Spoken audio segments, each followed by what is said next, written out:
Baik teman-teman, di sini saya akan menjelaskan penyakit sifilis. Apa itu penyakit sifilis? Penyakit sifilis atau penyakit raja singa itu adalah infeksi menular seksual yang disebabkan oleh bakteri. Penyakit ini dimulai dengan luka tidak nyeri, biasanya pada alat kelamin, rektum, atau mulut. Kondisi ini paling sering menyebar melalui kontak seksual dari orang yang terinfeksi melalui kontak kulit atau selaput lendir dari luka ini. Selain itu, penyakit ini juga dapat ditularkan dari seorang ibu ke anak yang baru lahir selama kehamilan, persalinan, hingga menyusui. Setelah infeksi awal, bakteri penyebab dapat bertahan di dalam tubuh selama bertahun-tahun tanpa menimbulkan gejala. Namun, suatu hari infeksi bisa aktif kembali. Jika diagnosis dengan cepat, penyakit ini dapat disembuhkan dengan pemberian antibiotik. Tanpa pengobatan, penyakit yang juga dikenal dengan sebutan raja singa atau penyakit sifilis ini dapat merusak jantung, otak, atau organ lain dan dapat mengancam jiwa. Yang berikutnya itu kita masuk ke patofisiologi penyakit menular seksual atau penyakit sifilis, di mana yang pertama itu infeksi awal. Bakteri itu memasuki tubuh melalui luka kecil atau membran mukosa, biasanya itu saat kita melakukan hubungan seksual. Yang kedua itu tahap primer. Setelah masuk ke dalam tubuh melalui kulit atau membran mukosa, bakteri ini mulai bereplikasi dan menyebar secara lokal.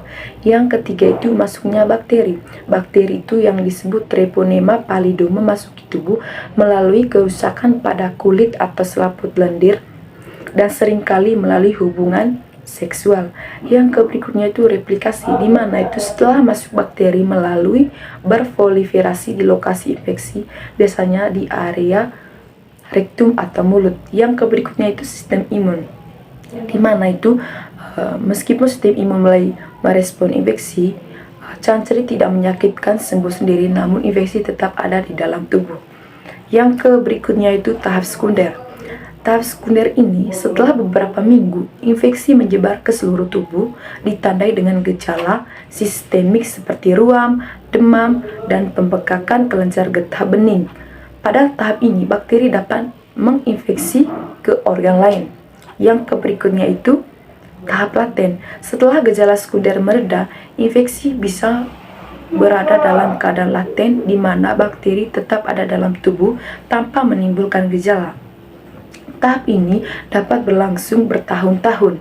Yang berikutnya itu tahap tersier, di mana jika penyakit sifilis ini atau penyakit menular seksual ini tidak diobati, sifilis ini dapat berkembang menjadi fase tersier yang lebih serius yang dapat melibatkan kerusakan pada organ jantung, otak, dan sistem saraf, dan komplikasinya dapat berakibat fatal. Baik, yang berikutnya itu kita masuk ke tujuan dan manfaat dari penyakit sifilis atau penyakit menular seksual. Yang pertama itu pencegahan penyebaran, di mana itu mengurangi penularan melalui edukasi dan kesadaran tentang perilaku seksual yang aman. Yang kedua itu deteksi dini, di mana itu mendorong screening rutin untuk diagnosis dan pengobatan dini. Yang ketiga itu perawatan dan pengobatan, di mana memberikan akses terhadap pengobatan yang efektif seperti antibiotik untuk mencegah komplikasi serius. Yang berikutnya itu kita masuk ke manfaat penyakit menular seksual atau penyakit sifilis, di mana itu peningkatan kesadaran kesehatan, mengedukasi masyarakat tentang kesehatan seksual, dan pentingnya pemeriksaan kesehatan rutin. Yang kedua itu pengembangan kebijakan kesehatan, di mana itu memperkuat program kesehatan masyarakat dan kebijakan untuk mengurangi penyakit menular seksual atau penyakit sifilis ini tadi. Yang berikutnya itu peningkatan riset, di mana itu mendorong menular seksual dan pengobatan yang lebih baik. Yang berikutnya itu kita masuk ke pencegahan sifilis. Yang pertama itu hubungan seksual aman, di mana gunakan kondom secara konsisten dan benar saat berhubungan seksual.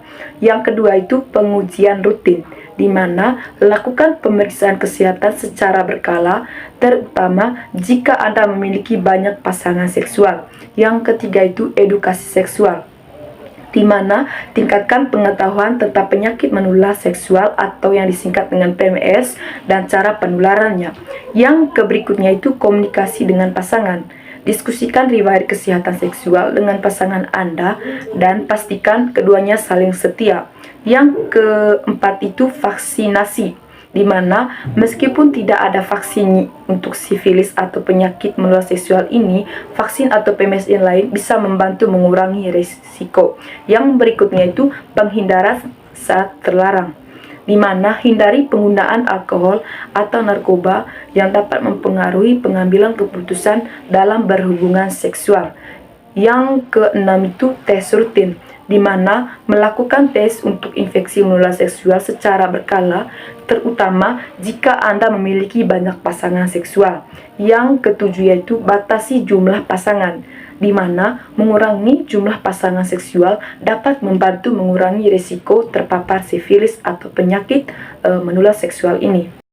Baik, selanjutnya kita masuk ke kesimpulan dari penyakit sifilis atau penyakit menular seksual ini.